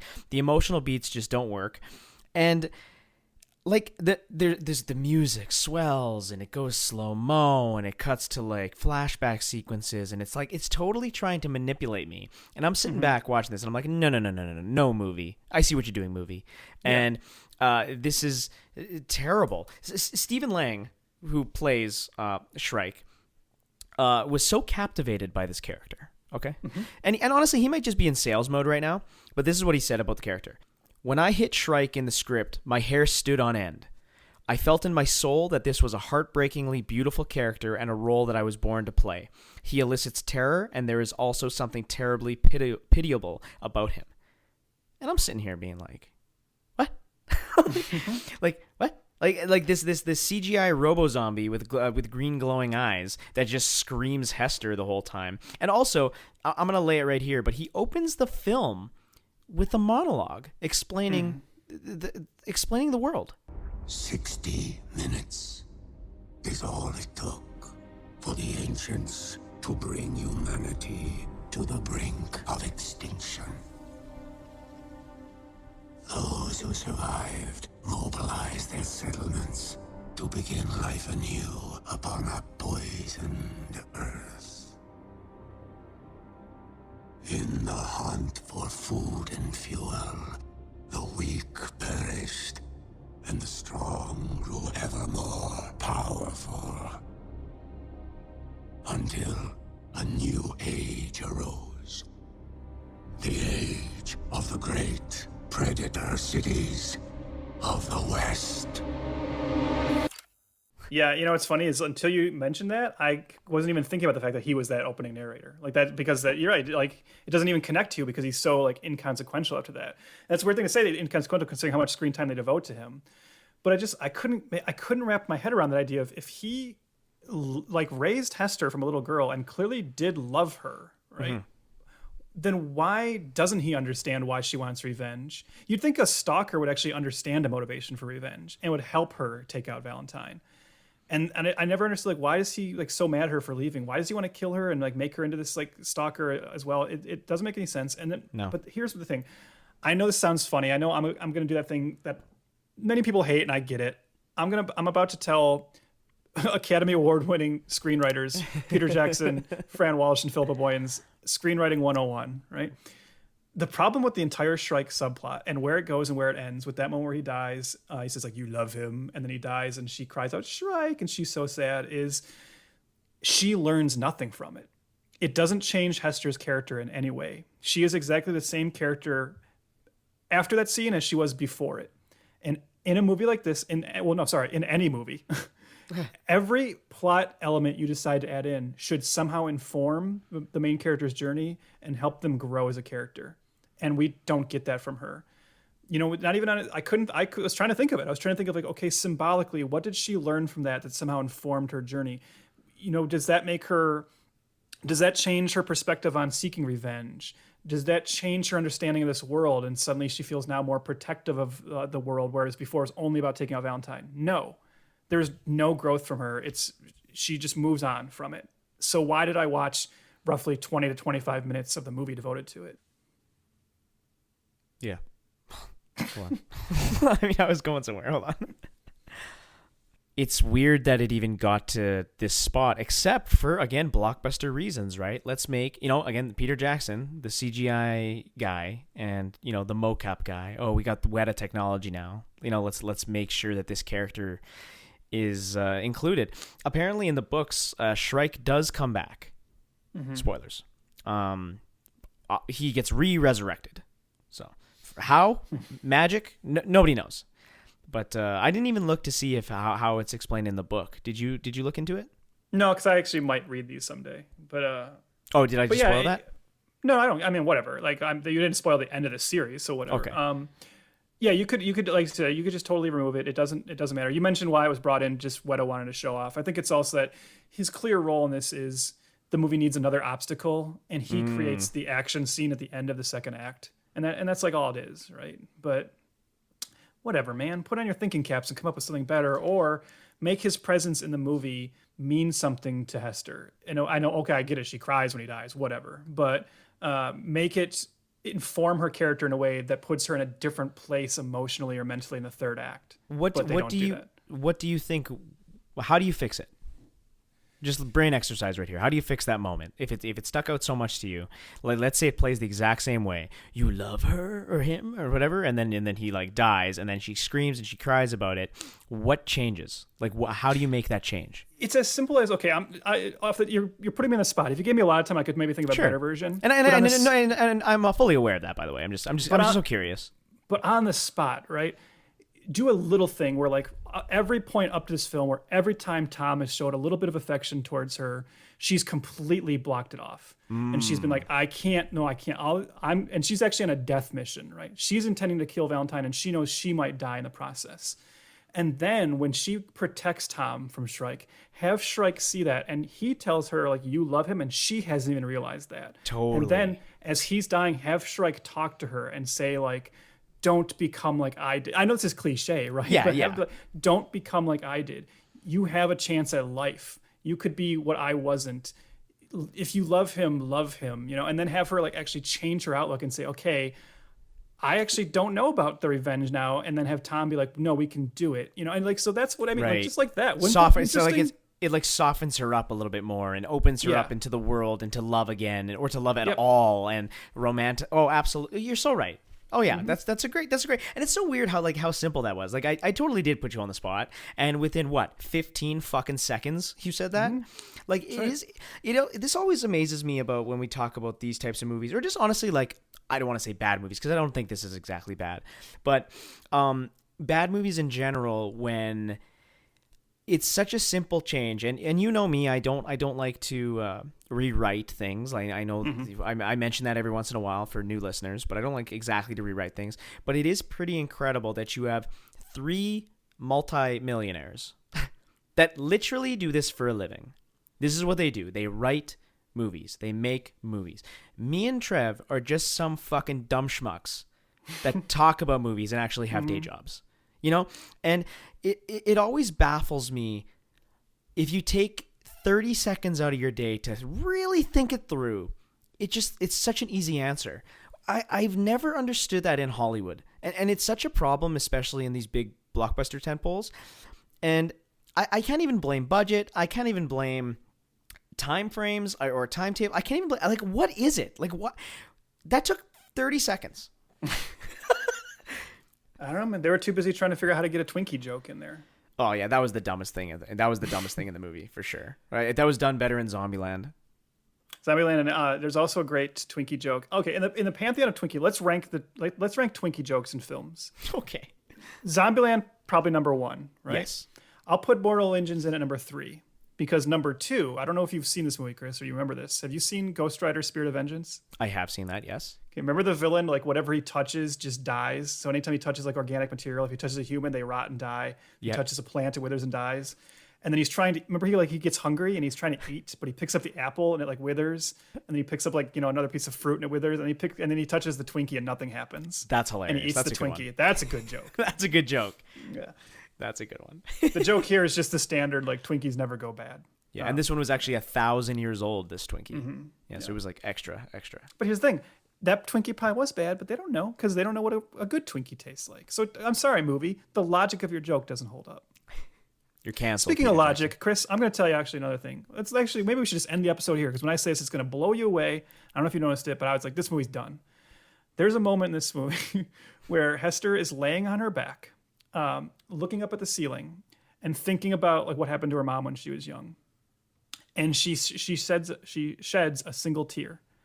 And the tear rolls down her face. It like goes from her eye down towards her mouth. Physics, guys, if you're laying on your back and a tear comes out, it will actually go to the side of your eye and roll down towards your ear. She was clearly filmed standing up doing that tear. But then they framed it as her laying down. Whatever, this movie sucks. I take back everything nice I said. Tear physics are wrong. I don't know, it just stuck out to me. It bothered me. It's like, what? How did they miss that? At 2FPod on Twitter, Instagram. Follow us, subscribe, join the tribe. Don't you wish you could watch these movies with me, Chris, so I could point out things like that in the moment? That is funny because like sometimes you know me, and it's funny about my rules of movies and when they break them, but that is a funny one that I did not catch. Yeah. That would definitely have been on my list. So I'm here for that. Yeah. What else? You got any other complaints you want to throw in before we at least throw some nice stuff out at this? Or? No, I think we kind of hit on it. It's a movie that I got one more actually. Another bad thing. Okay. The character of Valentine's daughter. Valentine's daughter played by D'Onofrio's daughter. Right. Who, as I said, starts the movie seeming like she's going to be a main character. They're even kind of hinting. I thought there was like going to be like a little love thing between her and Tom because they have like a very flirtatious introduction. But then they also give her like another like. So then you see she also has like this little moment or meet cute with a character named Beavis. We haven't talked about Beavis too much, and there's a reason for that. Because after so Valentine, what sets us all into action is Valentine tries to kill Tom and throws him off of London. And then he tells his daughter, like, oh, no, he fell off the railing. There's nothing I could do, But Beavis saw what really happened. Yeah. And so Valentine's daughter tracks him down. And he tells her basically, your dad's not who you think he is. Your dad is bad. And then her and Beavis go on this like adventure to find out what is going on with her dad. Do you remember that? Because the movie doesn't. Because about halfway through the movie, those characters just vanish. Oh, yeah. Now, I watched this morning, Chris. You've seen it twice. I don't know. I thought I was paying attention to it. Am I wrong in saying that Beavis just flat out disappears from the film? They never show him die or anything, right? Like he's just suddenly like not in the movie anymore. Yeah, I think he's just gone. Okay, that's weird. Yeah, he's like a deleted scene or something for sure. Yeah, because they pair those two up. Like they become like a duo that you're supposed to care about. And then suddenly he's just not there. And then she shows up at the climax to like have her like little last final moment with her dad. But again, it just doesn't sell because she's been gone from the movie for so long.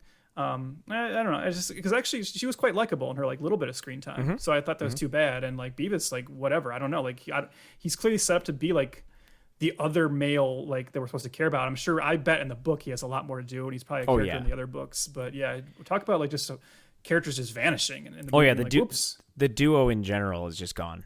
So it was honestly they were gone for so long that it is kind of shocking when Catherine Valentine shows up at the end. You're like, oh, well, right, I forgot he has a daughter.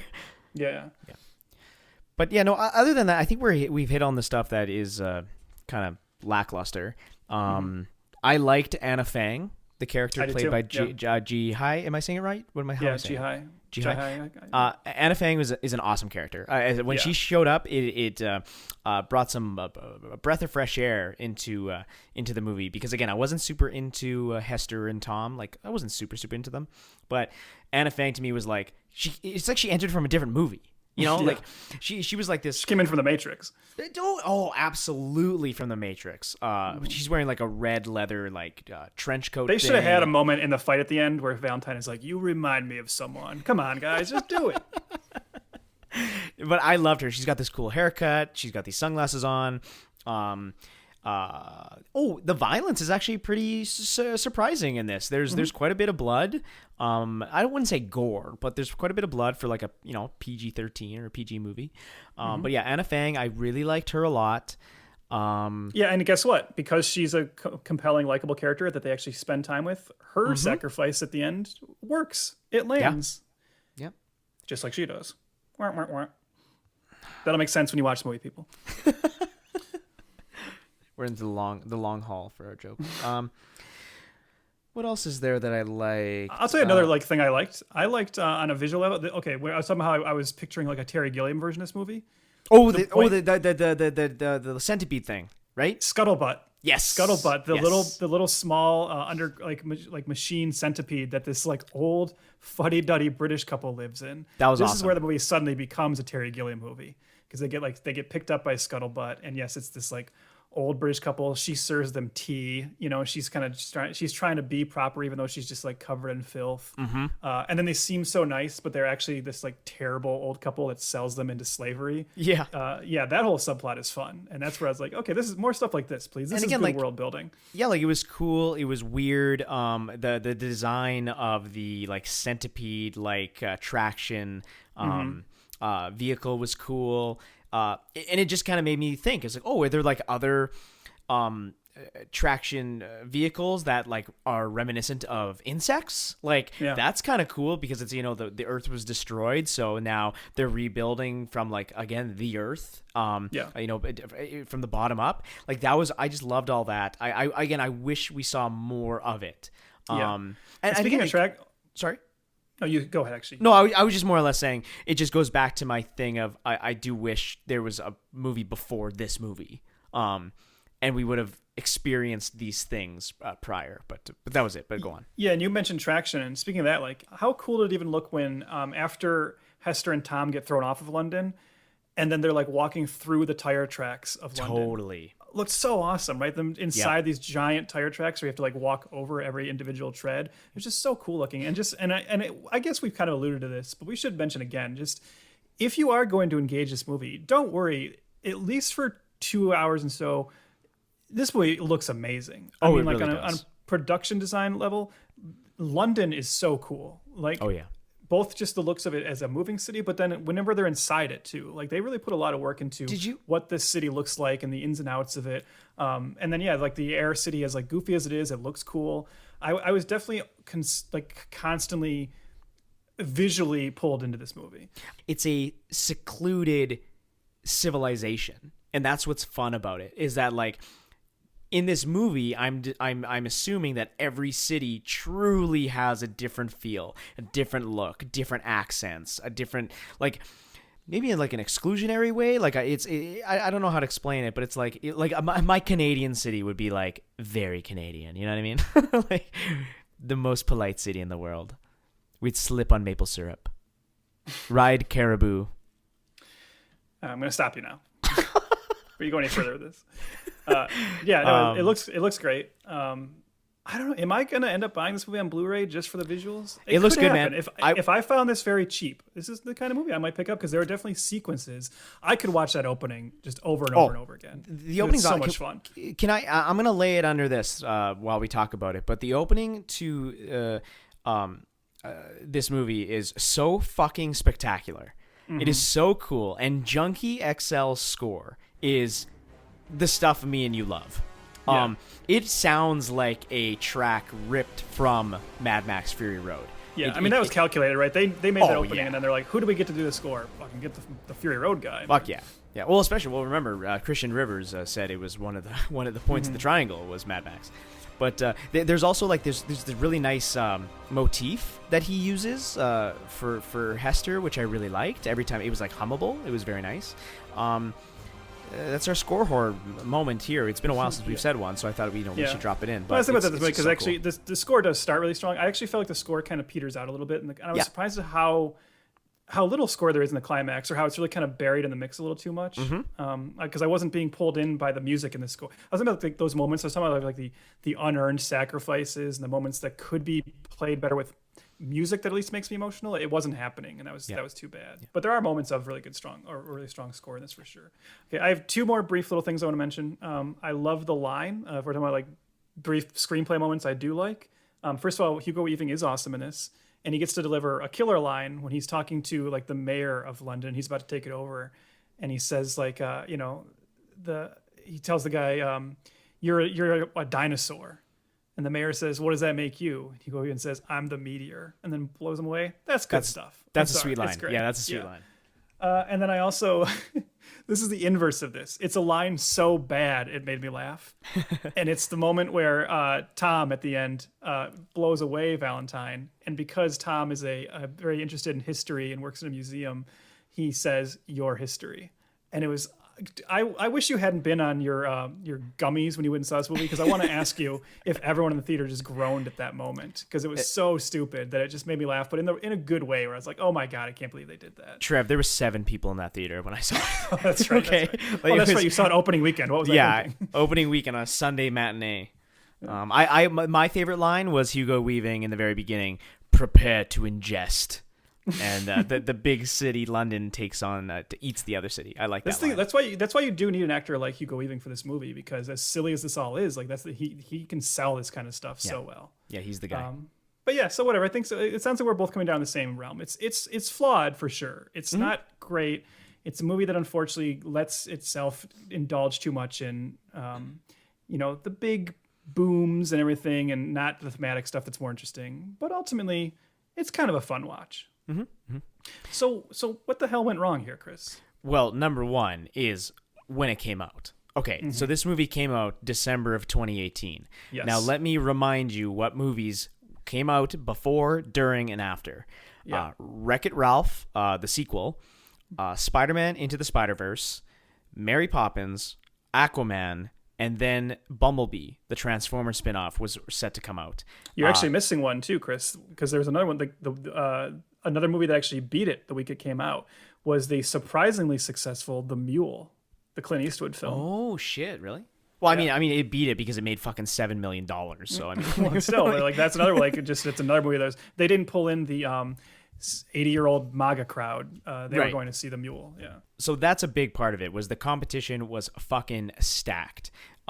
We mentioned before that the marketing for this movie is actually quite poor. Basically, the trailers just kind of inferred that cities are moving now, and that's about it. Again, people are not familiar with this book series, especially obviously in America.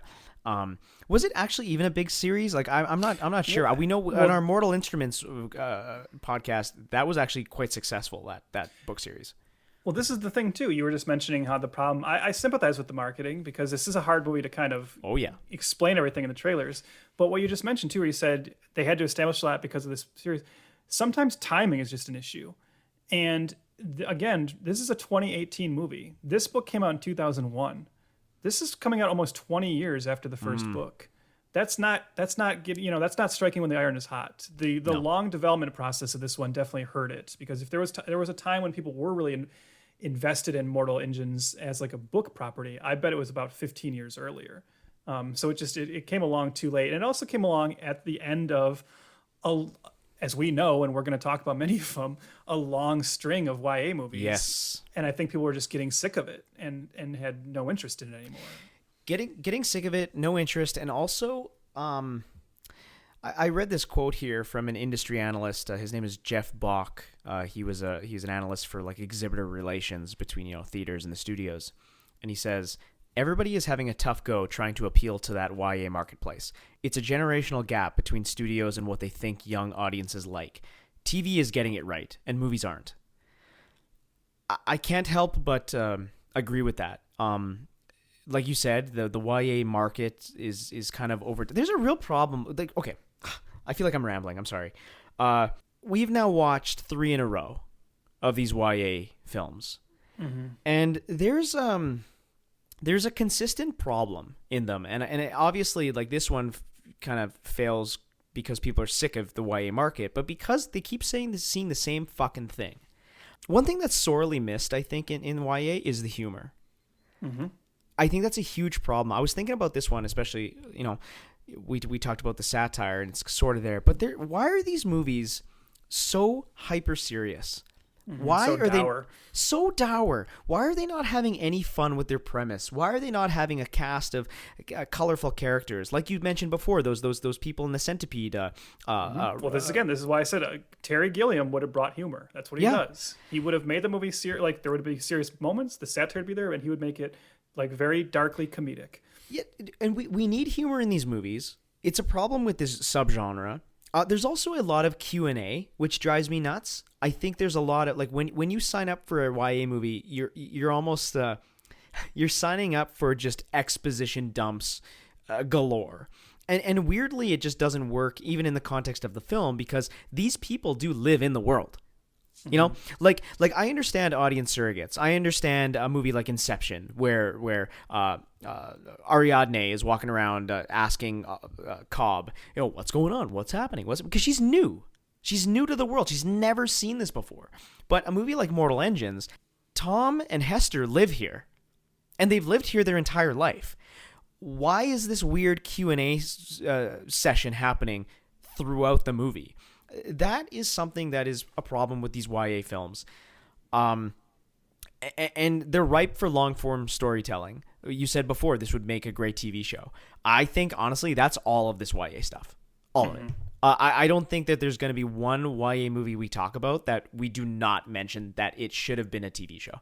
Well, and to that, speaking to that too, like we're talking about how this is like the end, like coming on the tail end of a YA, cycle in cinema. We should also talk about just the idea, and the failure of this movie caused a lot of discussion online, which I've seen in doing some research. This question of, is the fantasy genre dead? And so you were just talking about an industry insider. I want to briefly talk about an article I saw from The Ringer by Miles Surrey. The name of the article is Dissecting a Bomb, The Bewildering Mortal Engines. And Miles Surrey is an author who, much like us, actually found quite a bit to enjoy in this movie. And so he was kind of questioning, well, what went wrong here, just as we're doing right now? And he was talking about this, and he mentions that this is just the latest in a series of kind of, he says, films like The Dark Tower, King Arthur, Legend of the Sword, Valerian and the City of a Thousand Planets. By the way, we're going to talk about all three of those someday. He says there's another one that just kind of fails, right? And he says, Mortal Engines was perhaps always destined to be a flop. Nowadays, if a blockbuster isn't a gritty reboot, a superhero film, or a new Star Wars project, it is increasingly difficult for that movie to be more than a sunk cost. The best time for Mortal Engines to thrive would have been when that fantasy genre peaked around the time of the original Harry Potter franchise and Peter Jackson's Lord of the Rings trilogy. There hasn't been an heir apparent to the fantasy blockbuster, unless you count Game of Thrones, game-changing popularity on HBO, since the last Harry Potter film came out in 2011, as superhero movies have completely taken over. And okay, we're not going to litigate this discussion because this is, good God, we've heard it so much before. Yeah. But I think, Chris, you and I both love the MCU. We love a lot of these superhero movies. But ultimately, I do agree that what they have done, what Disney has done in the last few years, is they've choked out every other kind of big potential franchise kind of film. It is all Star Wars and superhero now. And they have actually trained audiences to not pay as much attention to other kinds of genres and things like that. And not to say, like, again, these movies we're talking have flaws, so it's not like we're not saying these movies were so good that they should have had a bigger audience because of that. But it is just true.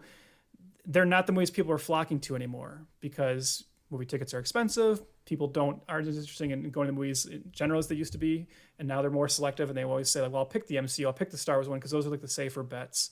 And that ultimately hurt this movie as well because it's just, I think that's kind of sad because I like ambitious fantasy movies. You know what this movie reminded me of is a movie like another one that I think is a flawed movie, but is just interesting enough where you're like, wow, I'm surprised more people didn't give it a chance. Is something like Jupiter Ascending, which again, it's just I'm just surprised that movie didn't do better. Not that it's a great movie, but just you watch those trailers and you're like, wow, I'm surprised. These are the kind of movies that when I was like set 15, 16, you showed me a trailer for something like that or this, I would have been way more excited than I am now. So that's speaking to me. I'm exhausted. I don't care anymore about this big CGI spectacle stuff.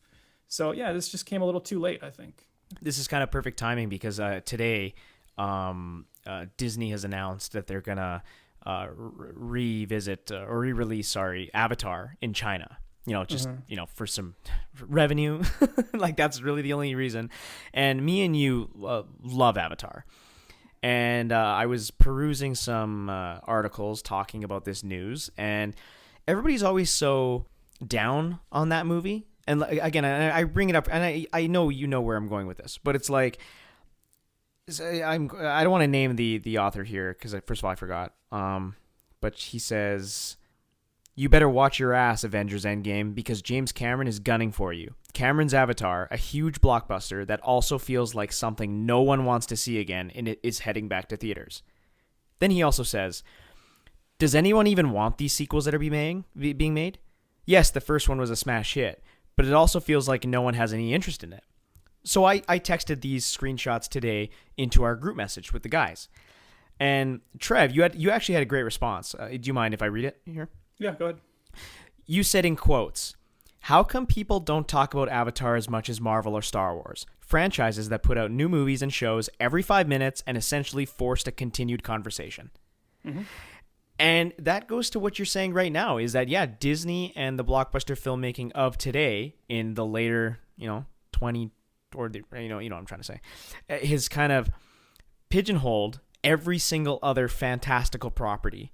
Mm-hmm. And if it doesn't have the Marvel Studios logo on it, or Iron Man floating in the background, or Spider-Man spinning his webs, or a lightsaber, nobody gives a fuck about it. Yeah, and so like Avatar had the nerve to commit the sin, right, of making one movie and then for a long time not having a sequel. So people say like, well, people don't care about Avatar anymore. No, that's not true. Obviously, Avatar has a large audience. I hate that discussion point of saying, boy, it just seems like nobody talks about this anymore. They just don't talk about it because it hasn't already had a bunch of sequels. Yeah. That's why. I mean, it's a movie that came out, did very well, people enjoyed it. And people say, oh, it had no cultural cachet. Look, a lot of movies come out and they do very well. And then, they're just kind of, then after that, they're movies that people talk about more nostalgically or go, hey, I remember that movie. And that's fine. Movies can do that. Like for a long time, Independence Day was like that. It was a movie that everyone loved. Everyone saw at the time it came out. And then, people kind of remembered it. It had its little audience. And then, they tried to bring it back with a sequel that fell on its face. And then ultimately, that sealed its place in movie history, right? Mm-hmm. Avatar, the sequels are going to do fine. There's going to be an audience for them, especially because Disney is going to put their hype machine behind them, But the thing with this is, we said, like, yes, this one came out in a marketplace that is now a more crowded marketplace and a more controlled marketplace. A marketplace that is very controlled by one company and doesn't allow things to break through. And I know this is true because I was thinking, I said how this movie came out, at least, 10 years too late. This movie came out like 30 years too late, really, because my childhood is full of movies that, at the end of the day, people need to admit aren't that great. Movies like Flash Gordon, Willow, even stuff like, like Crawl, like these movies that like aren't really that good, but there's a whole generation of them that are very nostalgic because they were the biggest movies when they came out, and then they played on cable incessantly, and people convinced themselves into thinking they were good. If this same movie, if Mortal Engines came out in like 1984, and then showed on HBO like consistently through the late 80s and early 90s, this movie would be the same kind of beloved cult thing today that something like Flash Gordon is. I know it. Yeah. Because all the pieces are there.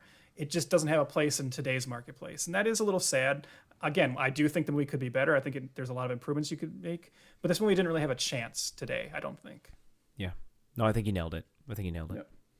All right. Well, so ultimately, my final verdict is I think people should check it out. There's some good stuff in here. I think so too, and I actually feel kind of stupid for the last 2+ years thinking that this was a 1-star movie.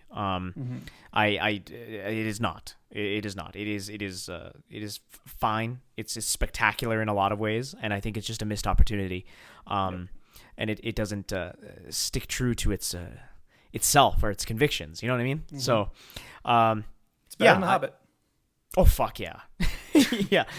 Oh my god. It's solid. So I would say if you wanted to, I would recommend checking this one out and play it loud.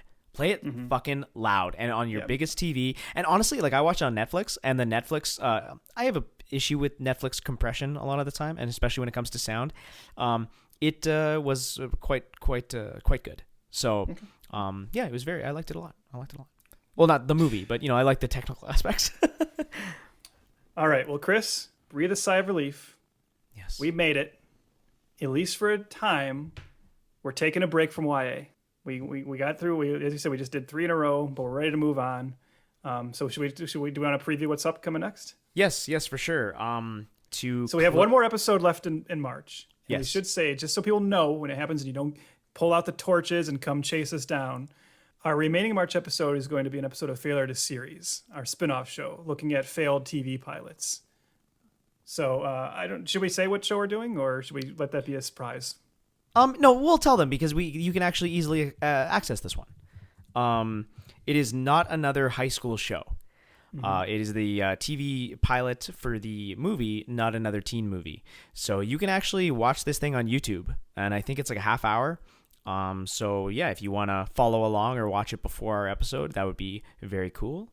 But going into April, we decided, you know what, we like doing themes. We've been good at it. February was fun, Mortal March, and now we're gonna do the 1-2 punch. Hey, Trev, you know who King Arthur is, right? Yeah, I've heard of him.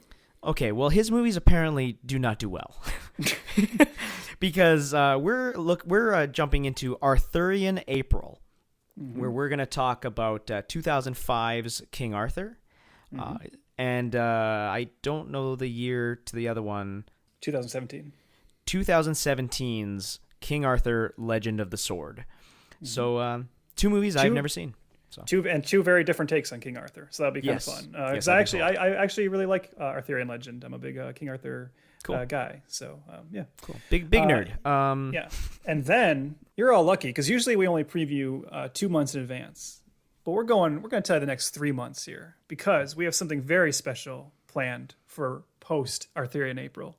Something I've been waiting for a long time. Heck, this might as well be the reason I did this show. We're heading into Leila Jovovich. That's right. 2 months devoted to one of my favorite leading ladies, Mila Jovovich. Just because I love her doesn't mean she hasn't been in her fair share of failed franchise starters. So in Leila Jovovich, we'll be looking at Ultraviolet, The Three Musketeers, the attempted Hellboy reboot, and The Fifth Element. Yes. The Fifth Element was a little bit of a surprise. We just learned about this one, so we actually shifted our schedule to accommodate it. But yeah, Leila Jovovich is the fucking most brilliant theme months that we or anybody can ever come up with. So very, very excited for that quadruple punch of Mila Jovovich. So yeah, that's what's coming up in the next few months here. Follow us on Twitter at F2FPod. That's at F2, the number 2 Fpod. We're on Instagram, Facebook, all that stuff. Check your podcast description for the links to our letterboxd, all those things. Rate, review, whatever you do. That'd be cool. Leave us a star rating, but especially join the tribe and hit that subscribe. That is the best thing to do so you can keep up with everything we do on a regular basis and listen to our expertise on failed movie franchises and failed TV pilots. So, yeah, I'm looking forward to it. I'm really looking forward to the next couple months. Especially after a lot of the YA. I'm just kind of like, it'll be nice to actually have very different movies for a while. Yeah, that's one thing. It's like looking at, even though they're themed months and even though these are all kind of sci-fi fantasy films, there's still a lot of variety in the next 6 or so movies we have planned. So yeah, it should be a good time. Yeah, so thanks for listening. Yep, see ya.